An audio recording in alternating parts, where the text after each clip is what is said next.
नमस्कार, मैं दीपक शर्मा और मेरे YouTube मंच पर आपका स्वागत। दोस्तों, क्या महेंद्र सिंह धोनी को इसलिए नहीं बुलाया गया वर्ल्ड कप फाइनल में क्योंकि एक वक्त पर उन्होंने गुजरात लॉबी की बात नहीं मानी थी? और क्या सौरव गांगुली को भी इसलिए किनारे किया गया क्योंकि भाजपा के चाणक्य का ऑफर उन्होंने ठुकरा दिया था? क्या यह कारण था कि गांगुली को साइडलाइन किया जा रहा है?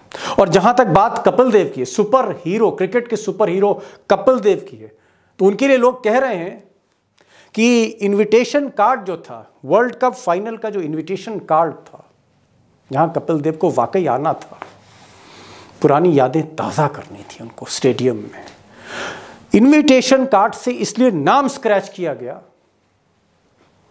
क्योंकि इस देश का बादशाह नहीं चाहता था, बादशाह नाराज था।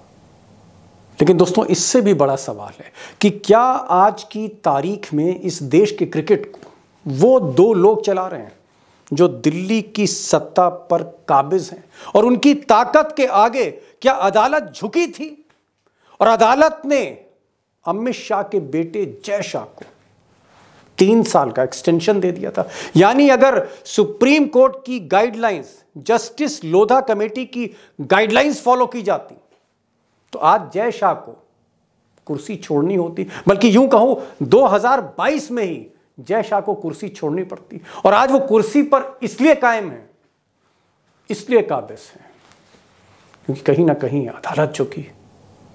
अब दोस्तों, आज आपको कई बड़े सवालों के जवाब मिलेंगे, और इन जवाबों को सुनकर आपको ऐसा लगेगा कि कहीं ना कहीं जिस तरह आज देश की सियासत का हाल है, ईडी, सीबीआई, जेल, दबाव, प्रेशर, जो विपक्ष का हाल कर रखा है, क्या वही हाल उन क्रिकेटर्स का भी कर रखा है जो आंख में आंख डाल के बात करते हैं, जिनके पीठ में रीढ़ की हड्डी है, जो झुकते नहीं गुजरात लॉबी के आगे?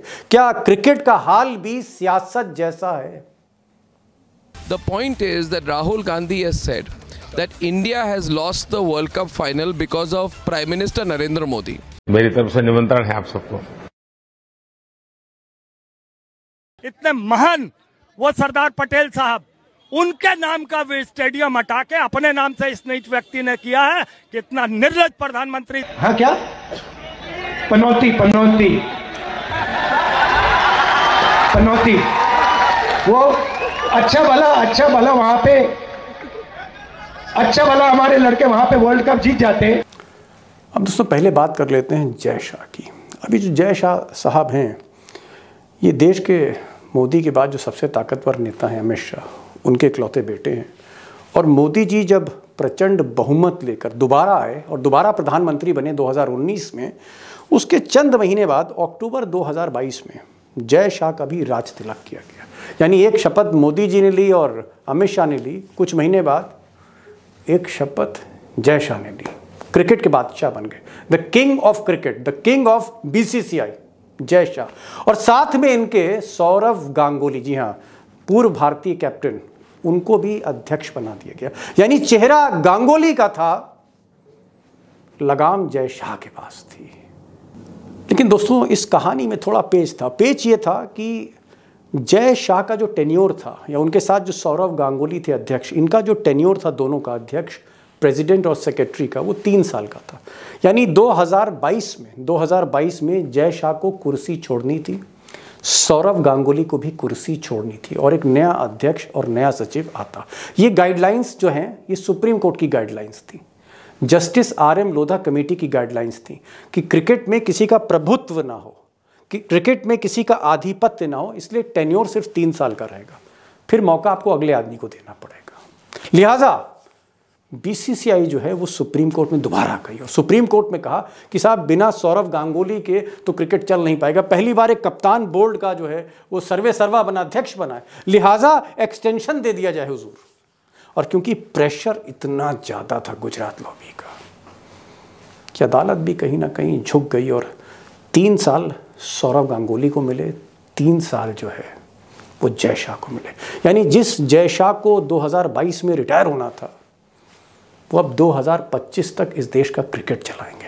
लेकिन यहाँ एक और पेच, और वो पेच ये है कि इस बीच में सौरव गांगुली और अमित शाह में, नॉट जैसा, अमित शाह और सौरव गांगुली में या गुजरात लॉबी और सौरव गांगुली में थोड़ी खटपट हो गई बंगाल के चुनाव को लेकर। ऐसा कहते हैं लोग, और मेरे एक्सपर्ट्स आपको अभी आगे और बताएंगे। ऐसा लोग कहते हैं कि सौरव गांगुली को ममता बनर्जी के आगे खड़ा करना चाहते थे अमित शाह, कहीं ना कहीं वो भाजपा में शामिल कराना चाहते थे। और सौरव गांगुली को लगा कि सियासत उनके क्रिकेट से बड़ी नहीं है और वो सियासत में जाना नहीं चाहते थे। तो जब सौरव गांगुली बैकफुट पर गए तो जय शाह ने भी सौरव गांगुली से दूरियां बना ली। यानी एक्सटेंशन मांगा गया था सुप्रीम कोर्ट से सौरव गांगुली के नाम, और सौरव गांगुली को ही हटा दिया गया और उनकी जगह पर एक रोजर बिन्नी साहब आ गए। अब रोजर बिन्नी साहब एक बड़े खिलाड़ी, मन के खेल और कैरियर पे नहीं जाऊंगा, लेकिन अमित शाह, जय शाह, मोदी जी, इन सब के आगे रोजर बिन्नी की कौन सुनेगा। तो रोजर बिन्नी एक मोहर की तरह प्रेसिडेंट बना दिए गए हैं और रोजर बिन्नी के पीठ के पीछे, यानी प्रेसिडेंट के पीछे जो असली शो है वो जय शाह का है। तो गांगुली साहब बाहर, रोजर बिन्नी जैसा एक स्टैंप मोहर अंदर, और सारा खेल जय शाह का, और वो भी 2025 तक। अब दोस्तों, आज के वक्त में, आज के समय में क्या जय शाह ही क्रिकेट बोर्ड में सारे फैसले लेते हैं? क्या सारे लोग, चाहे वो क्रिकेट एसोसिएशंस हों, स्टेट क्रिकेट एसोसिएशंस हों, या फिर कमेटियां हों, चाहे फिर आईपीएल के चेयरमैन हों, या फिर खिलाड़ी हों, कप्तान हों, सेलेक्टर हों, क्या क्रिकेट की सारी दुनिया, और मैं सिर्फ हिंदुस्तान की बात नहीं कर रहा हूँ, आईसीसी की भी बात कर रहा हूँ जिसे बीसीसीआई चलाता है, मैं एशियन क्रिकेट की भी बात कर रहा हूँ, क्या क्रिकेट की सारी दुनिया आज की तारीख में जय शाह के हाथ में है? सारे फैसले वही लेते हैं। और अगर उनके साथ कोई सलाहकार बोर्ड है, उनके कोई करीबी हैं, तो वो कौन लोग हैं जो जय शाह के माइंड हैं? मुझे लगता है ऐसे बहुत से सवाल हैं। और आज सबसे बड़ी जो विकेट समस्या थी वो ये थी कि क्रिकेट की दुनिया में पैसा इतना ज़्यादा है, चकाचौंध इतनी ज़्यादा है, इतनी ज़्यादा दौलत है इस खेल में कि कोई भी रिपोर्टर जो क्रिकेट कवर करता है वो अपनी ज़ुबान खोलना नहीं चाहता। पर्दे के पीछे सारी बातें आपको मिल जाएंगी, लेकिन कोई भी क्रिकेट का जर्नलिस्ट कैमरे पर आके कुछ बोलेगा नहीं। और यही हाल कमोबेश खिलाड़ियों का है, क्योंकि पेंशन भी ज़्यादा है, फीस भी ज़्यादा है, एक एक सेलेक्टर की जो हैसियत है करोड़ों रुपए में। इस कमर्शियल क्रिकेट में कोई भी आदमी ज़ुबान खोलना नहीं चाहता। और ऐसे में हम भाग्यशाली हैं, और आप भी भाग्यशाली, हम और आप भाग्यशाली हैं कि हमें एक ऐसा क्रिकेटर मिला जो 30 साल से बोर्ड को कवर कर रहा था, 30 साल से। और आज की तारीख में वो इकलौता क्रिकेट रिपोर्टर है जिसने दुनिया भर के क्रिकेट को कवर किया पिछले 30 सालों से। वो आज कैमरे पर होंगे और उनके साथ अशोक वानखेड़े जी भी होंगे। तो हम चलते हैं सीधे चंद्रशेखर लूथरा जी के पास और अशोक वानखेड़े के पास, और उस दुनिया को समझने की कोशिश करते हैं जो दुनिया आज की तारीख में सियासत के साथ साथ गुजरात लॉबी के हाथ में और 2025 तक रहेगी। टाइगर, पहला सवाल, धोनी क्यों नहीं बुलाए गए? क्या धोनी को ये गुजरात लॉबी चाहती थी कि धोनी राजनीति में पदार्पण करें सौरव गांगुली की तरह? और जिस तरह सौरव गांगुली किनारे से डेविएट कर गए, गेंद जाने दी, छोड़ दी विकेट कीपर के लिए, क्या धोनी ने भी बॉल को जाने दिया जो गुजरात लॉबी ने उन पर फेंकी थी? क्या धोनी इस वजह से वहां नहीं पहुंचे क्योंकि कहीं ना कहीं उनके संबंध बहुत अच्छे नहीं है गुजरात लॉबी से? हो सकता है उसमें एक दीवार हेमंत सोरेन हो। देखिए, गुजरात लॉबी के थैले में तो कुछ नहीं है, ठड्डन गोपाला है। तो वो सेलिब्रिटी लोगों को ला के चुनाव जीतने का प्रयास करते हैं। महाराष्ट्र में भी अभी मैंने सुना अक्षय कुमार और माधुरी दीक्षित का भी नाम की चर्चा है। तो झारखंड में ये धोनी को उतारना चाहते थे। मैदान जगह मैदान में, मैं बिल्कुल क्रिकेट के मैदान में, चुनाव के मैदान, क्रिकेट के नहीं, चुनाव के मैदान में जी, चुनाव के मैदान में। ये तो सिर्फ चुनाव का मैदान और पैसे का मैदान जानते हैं। को कोई देश से कोई मतलब नहीं है, खेल कूद से तो कोई दूर दूर से मतलब नहीं। ये टिकट बेचना जानते हैं, ये सामान पीने का पानी बेचना जानते हैं, ये इवेंट बेचना जानते हैं, ये बोर्ड की मिलने वाली कमाई की नोट गिनना जानते हैं। क्रिकेट का इनको ये भी पूछा जाए कि क्रिकेट में स्विंगर किसको कहते हैं, स्पिन किसको कहते हैं, विकेट किसको कहते हैं, तो ये टंडन गोपाला है। तो ये धोनी को चुनाव लड़वाना चाहते थे, जैसा कि गांगुली ने बॉल छोड़ दी, जाने दी, बॉल वाइड थी, उसने जाने दी। धोनी वाइड को भी बाहर जाके मारता है और धोनी ने छक्का मारा। उसने बोला कि हेमंत सोरेन ये मेरे बचपन के दोस्त थे, बचपन के दोस्त। मैं राजनीति में आके उनके ये खराब नहीं करना चाहता। खबर तो ये भी आई थी कि भाई सोरेन भी चाहता है कि वो चुनाव में उतरे। उसने कहा चुनाव मेरा फील्ड ही नहीं है, मेरी उससे दोस्ती है, इसलिए मैं चुनाव नहीं लड़ूंगा। और गुजरात लॉबी को कोई मना करे, उसके बाद जो गांठ बंध जाती है, फिर उसको जीवन भर तकलीफ तो है, ना करने के मायने क्या है। तो सौरव गांगुली भी जो प्रिंस ऑफ कलकत्ता रहते थे, जो खिलाड़ी क्रिकेट के प्रिंस माने जाते थे पटौड़ी के बाद, वो प्रिंस रिटायर कर दिए गए, उनको मैच में तक नहीं बुलाने की तहमीर समझी। धोनी जिसने वर्ल्ड कप जीता है बीच वाला जी, उस धोनी को भी इस लायक नहीं समझा कि वो वहां आ जाए। शेखर साहब, आप तो क्रिकेट की रग रग से वाकिफ है। मैं ये जानना चाह रहा था कि क्या ये बात सही है कि जो जय शाह हैं, अमित शाह के जो बेटे हैं, जिनको अनुराग ठाकुर लाए, उन्होंने जब दूसरी बार मोदी जी ने सत्ता हासिल करी 2019 में, अक्टूबर में जय शाह जो हैं वो सेक्रेटरी बनते हैं, या यूं कहें सर्वे सर्वा बनते हैं। क्या जय शाह का टेन्योर खत्म हो रहा था 3 साल में? जहां तक मेरी जानकारी है, जस्टिस लोढ़ा की जो रिपोर्ट थी, रिकमेंडेशन, क्या जय शाह का टेन्योर खत्म हो गया था और आज की तारीख में जय शाह एक्सटेंशन पर हैं? वानखेड़े साहब, हमारे बड़े भाई कह रहे थे जय शाह को क्रिकेट का ठन गोपाल। अरे वो अभी तो ब्रैडमैन साहब चले गए ऊपर, वरना ब्रैडमैन से ऊपर ज्यादा अच्छे रन मारते थे वो। अरे वानखेड़े साहब, आपने उनका क्रिकेट ही नहीं देखा। तो भाई आप कह रहे हो एक्सटेंशन पर है, वो एक्सटेंशन ही, वो मालिक है इस देश के। वो जैसे चाहे रिपोर्ट सेट हो जाती है।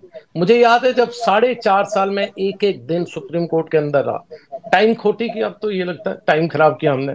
तब लगता था क्रिकेट में बहुत कमाल होगा, शरद पवार साहब जैसे लोग चले जाएंगे, कोई अनुराग ठाकुर चले जाएंगे, अनुराग ठाकुर चले जाएंगे, अब क्रिकेटर्स आएंगे। पता चला कुछ नहीं। अच्छा, हमें वहां से जब हम निकलते थे, हमारे कुछ बीसीसीआई के पुराने लोग कहते थे, अरे लुथरा साहब रुक जाइए, 2-4 महीने की बात है, एक जाएंगे चीफ जस्टिस, दूसरे आएंगे, सब ठीक हो जाएगा। And believe me, with in 1 day, एक दिन में अगले चीफ जस्टिस ने उस खेल को पूरा ठीक कर दिया। जो जस्टिस ठाकुर करके गए थे, जस्टिस दीपक मिश्रा ने उसको बिल्कुल प्लेन उस पर ला करके दोबारा से खोल दिया केस को। क्या हुआ? 3 ऑर्डर्स आज के चीफ जस्टिस चंद्रचूड़ साहब ने लिखे थे। क्या हुआ उन ऑर्डर्स का? उन ऑर्डर्स के हिसाब से जय शाह साहब को बाहर हो जाना चाहिए था एज यूजुअल, जैसे गांगुली साहब को भी होना था। लेकिन हर बार बीसीसीआई कोर्ट में जाती है, कोई दुहाई देती है, और चंद्रचूड़ साहब अपने ही ऑर्डर को अमेंड करके नया ऑर्डर ले आते हैं।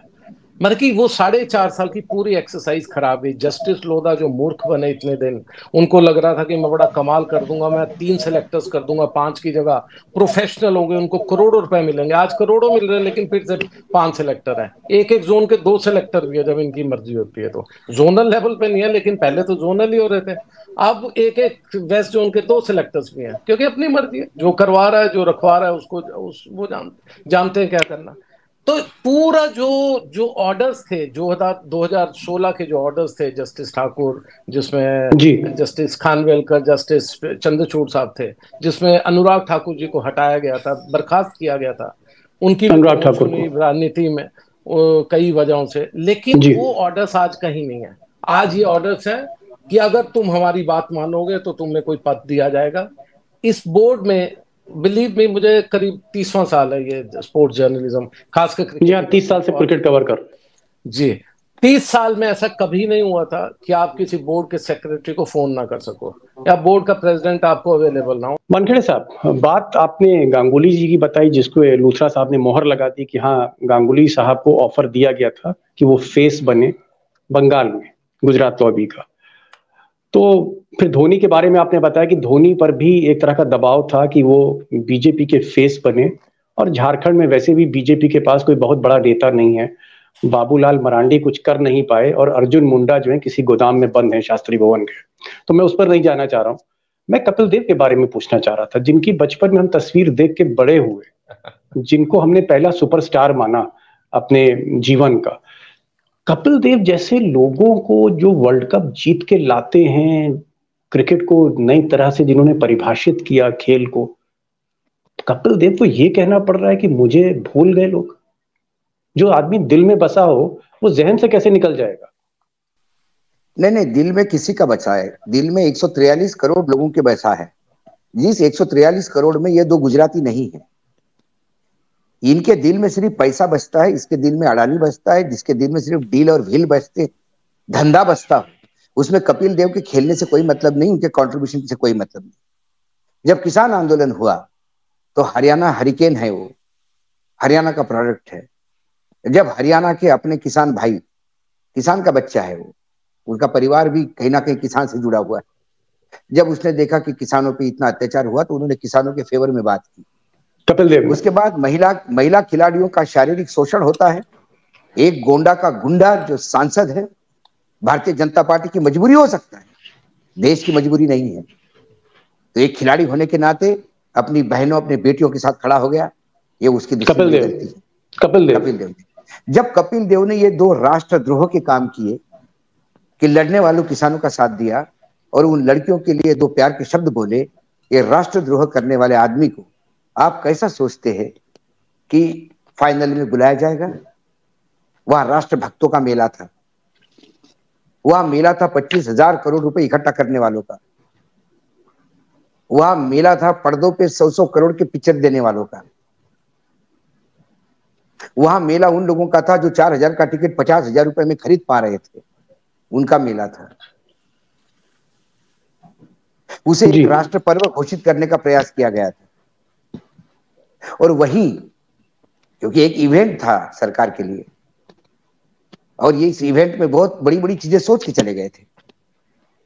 ये बात अलग है कि हारने के बाद भी प्रधानमंत्री बाकायदा ड्राइंग रूम में जाके, ड्रेसिंग रूम में शमी को जिस हिसाब से शमी को उन्होंने घसीट के अपने गोद में ले लिया, वीडियो देखा मैंने पूरा तो अभी, और फोटोग्राफर ये ना है कि फोटोग्राफर को लेके गए और पूरा वीडियो मार्केट में रिलीज हुआ।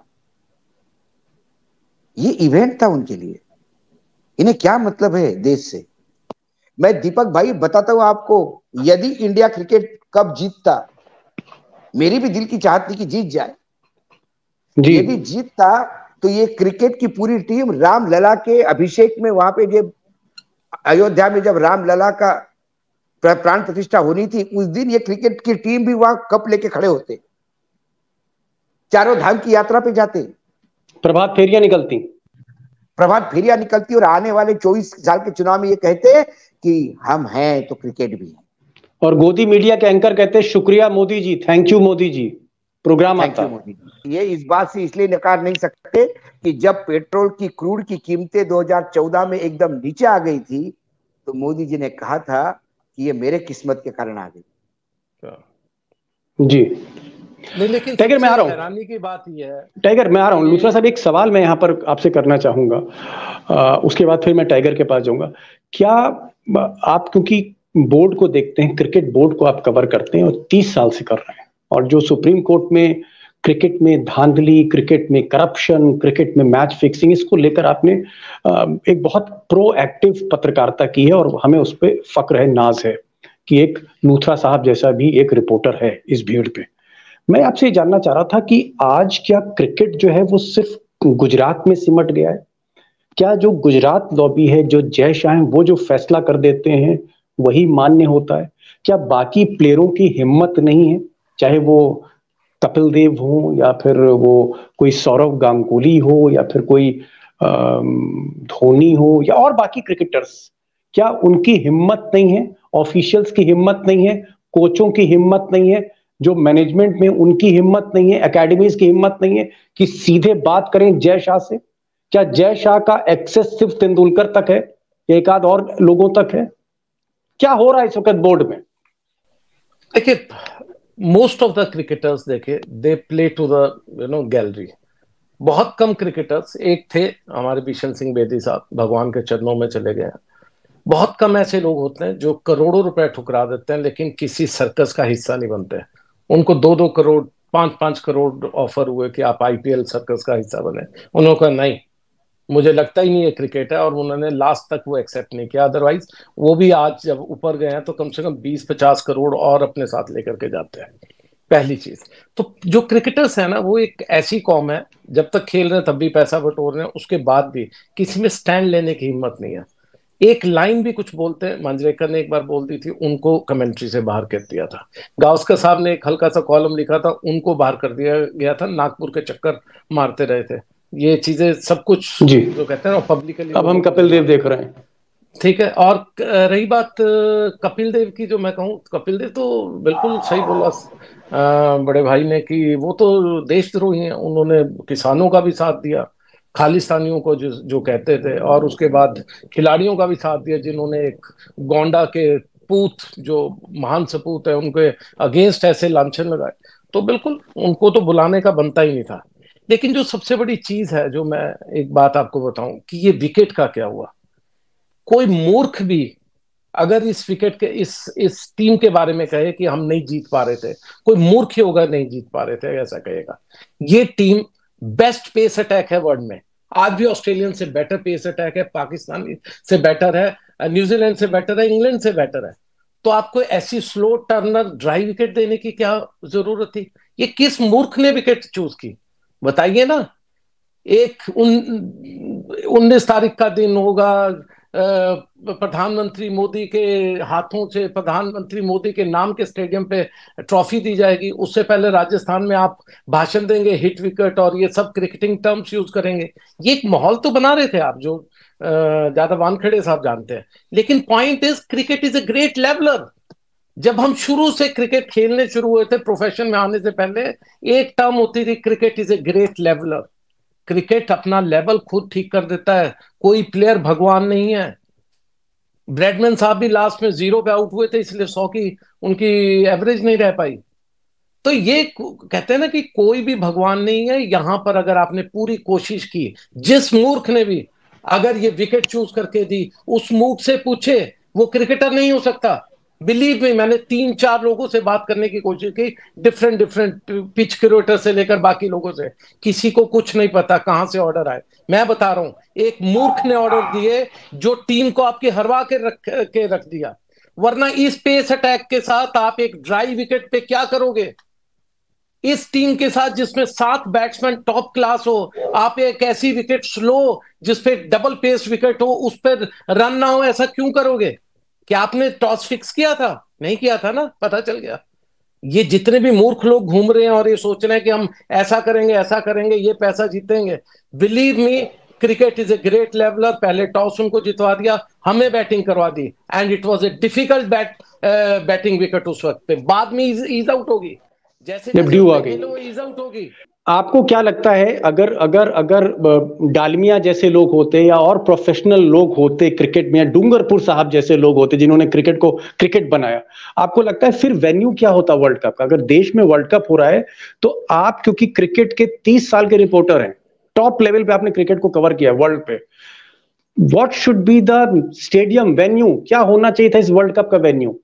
आज तक तो ऐसे वेन्यू हमेशा कोलकाता होते थे, और जब से वानखेड़े बना लास्ट फाइनल से, क्योंकि स्टेडियम बहुत अच्छा बन गया, उससे पहले अच्छा नहीं था, उसके बाद वानखेड़े भी हो सकता था। It was A toss up between Wankhede and Kolkata.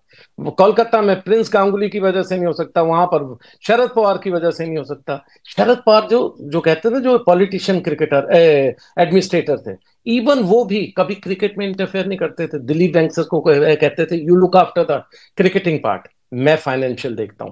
तो देखिए, ये एक विजडम था उन लोगों में। आज मैंने कहा ना, इन मूर्खों में ये नहीं समझ आया कि विकेट को बदल के आप अपना नुकसान कर रहे हो, किसी और का नहीं कर रहे हो। टाइगर ये कह रहे हैं कि 3 साल का टेन्योर था, 2022 में रिटायर हो जाना चाहिए था, कूलिंग पीरियड में चला जाना चाहिए था जय शाह को, अमित शाह के जो बेटे हैं, लेकिन किसी तरह से पैरवी की गई और उनको एक्सटेंशन दिया गया। अगर उनका अवैतनिक पद है, ऑनररी पोस्ट है, जो क्रिकेट में जो भी लोग चुने जाते हैं वो पैसा नहीं छूते हैं, तो अगर ये अवैतनिक पोस्ट है, अगर क्रिकेट में सिर्फ और सिर्फ एक डेकोरेशन है, तो आखिर इतना ललायत क्यों थे जय शाह? अरे भाई, अगर आपका 3 साल का टर्म खत्म हो रहा है तो खत्म हो रहा है। ऐसी क्या लालच, ऐसी क्या ग्रीड, ऐसी क्या आप कह सकते हैं एक तरह की एक जुनून था कि नहीं मुझे तो 3 साल और चाहिए, ये क्या था? ऐसा क्यों? एक सज्जन थे, उन्होंने कहा कि मैं पैसे को छूता नहीं। मैंने बोला आप इतने बड़े आदमी होते पैसे को छूते भी नहीं है? बोले इतना पैसा है कि मशीन से गिनना पड़ता है, गिनने के लिए लोग हैं, तो मैं क्यों छूंगा? ये उनमें से है, ये पैसे को छूते नहीं, इनके यहां मशीनें हैं गिनने के लिए। यदि कल हर अमित शाह के बेटे पर पिछले 5 साल पे बोर्ड ने कितना खर्चा किया इसका आंकड़ा बाहर निकाला जाए, इनके होटलिंग, इनके ट्रैवल पे तो आंखें खुली रह जाएगी आपकी। मुकेश अंबानी का भी इतना खर्चा नहीं होगा ट्रैवल का और बाकी चीजों का। उसके बाद ये धंधा है, ये सिर्फ ऐसा नहीं कि ये कंट्रोलिंग अथॉरिटी है। आज के डेट में क्रिकेट के मायने अमित शाह है इस देश में। लास्ट कमेंट लूंगा मैं आपसे लूथरा साहब, आपको लगता है कि क्या क्रिकेट में परिवारवाद हावी है? क्या क्रिकेट एक ऐसा एक कुनबा बन गया है जहां, जैसे टाइगर ने कहा कि आने वाले समय में ड्राइवर और प्राइवेट सेक्रेटरी इस तरह के लोग जो हैं वो बोर्ड चलाएंगे? क्या ऐसी तस्वीर आपको दिखती है? Last comment.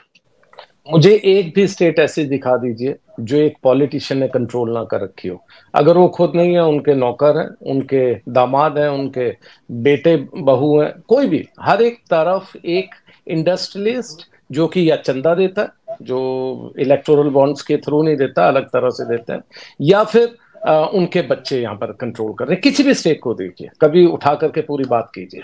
और दूसरी बात, क्या ये ठीक हो पाएगा? ठीक होने का तो चांस ही नहीं है। आपको शायद मालूम नहीं, 1 साल पहले तक ये 50,000 करोड़ से ऊपर की कंपनी थी। आज की डेट में जितना और पैसा कमाया, ये 1 लाख करोड़ के आसपास की कंपनी है। मशीनें भी नहीं गिन सकती इस पैसे को। ये पूरी जिंदगी लगे रहे, मशीनें खराब हो जाएगी। इस कंपनी को के में जो कहते हैं ना कि सैलरी नहीं लेते, सैलरी लेने की जरूरत ही नहीं है। वानखेड़े साहब, अगर ये जब बाहर जाते हैं, इनके अगर आप पर्क्स देखें, फर्स्ट क्लास में जो आपकी 50,000 की टिकट लगेगी, इनकी 5.5 लाख की टिकट होती है, क्योंकि ये फर्स्ट क्लास में जाते हैं। अगर आपका, जो हम अखबार से जाते थे, अगर हमें $200 पर डे मिल रहा है, तो इनको पता चल रहा है $800 पर डे, $900, 1000 ऐसे मिल रहे हैं, डिपेंडिंग ऑन योर स्टेटस। और उसके अलावा 7 स्टार में रहने की फैसिलिटी है, आपकी फैमिली की फैसिलिटी है। इनको क्यों चाहिए ये सब कुछ? At the end of the day, एक सिलेक्टर अपनी सैलरी लेने के अलावा, जो कि करोड़ों में है, उसके अलावा 200-300 दिन टूर करता है, वो उससे भी कहीं ज्यादा 5-5, 10-10 करोड़ और कमाता है। तो इसलिए देखिए, करोड़ों का खेल है, जरूरत नहीं है। आप जाइए, मीटिंग अटेंड कीजिए, आपको एक ऐसा मोटा चेक और कैश दे दिया जाता है कि आपके मुंह बंद हो जाएगा, घर के पूरे दुख बंद हो जाएंगे, दुखड़े दूर हो जाएंगे, मुंह बंद। Last comment. Yes tiger, last comment. मैं कमेंट इसलिए करता था, एक नाम छूट गया, नहीं तो बेनामी होती उस प्रोग्राम में। वो नाम भी लेना है। नाम इसलिए कि लॉजिस्टिक गुजराती लोग संभाल रहे हैं, सारा पैसे का खेल, लाना, कौन करना, क्या करना, ये सारे गुजराती संभाल रहे हैं। बाकी ईडी, सीबीआई, इनकम टैक्स के डर से जय शाह वहां अपने ताकत में बैठे हैं, और बाकी राज्यों के जहां अपोजिशन की सरकारें, वहां का समर्थन मिले, और ऑपरेटर उन्होंने ला के रखा जिसका नाम राजू शुक्ला। यदि वो नाम नहीं लेते तो ये वन साइडेड हो जाता है। किसी से, चलिए टाइगर भाई, आपके शो पे किसी नहीं, हमारा किसी से प्रेम नहीं है, किसी से बैर नहीं है। हम उन खिलाड़ियों के साथ हैं जिनको मौका नहीं मिलता, कहीं राजनीति में तो कहीं इस तरह के भाई भतीजावाद में पीछे रह जाते हैं। चाहे वो क्रिकेट के प्रबंधन से लोग आते हों, चाहे कोच हो, चाहे कोई क्लब चलाते हैं, उनको मौका नहीं मिलता। और कुछ अच्छे खिलाड़ी हैं जो क्रिकेट के फाइनल 11 तक पहुंचने के सपने जो हैं उसके साथ ही टूट जाते हैं। बहरहाल, जो लूथरा साहब ने कहा कि 1 लाख करोड़ रुपए की मशीन है और इस मशीन को कोई छोड़ना नहीं चाहेगा। बहरहाल, आज आप दोनों आए और जिस तरह से आपने खुलकर बात करी, चौके छक्के लगाए, मुझे ट्रेविस हेड की मुझे इनिंग याद आ गई। आप ट्रेविस हेड की तरह खेले आज। और कुछ शुरू में जो टाइगर ने बोला या लूथरा साहब ने कुछ बातें कही, हो सकता है जो इस प्रोग्राम को दोस्त हमारे देख रहे हो, अगर आपको कुछ लगता है कुछ चीज छूट गई हो, क्योंकि हम और टाइगर दरअसल राजनीति पर ही खबरें करते हैं, लेकिन क्रिकेट को हमें इसलिए चुनना पड़ गया। क्रिकेट को हमने इसलिए आज सोचा कि इस पर खबर करें, क्योंकि राजनीति यहाँ पर भी हावी हो रही है।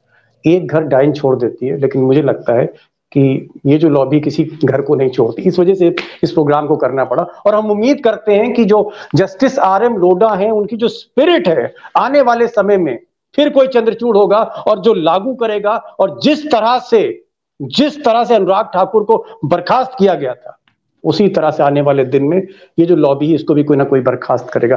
आप दोनों के आने का बहुत बहुत शुक्रिया, और जिस तरह से आपने ताबड़तोड़ बातें करी, बैटिंग करी, उसका बहुत बहुत धन्यवाद। दोस्तों की तरफ से मैं आपका आभार प्रकट करता हूं। Thank you so much sir. Thank you.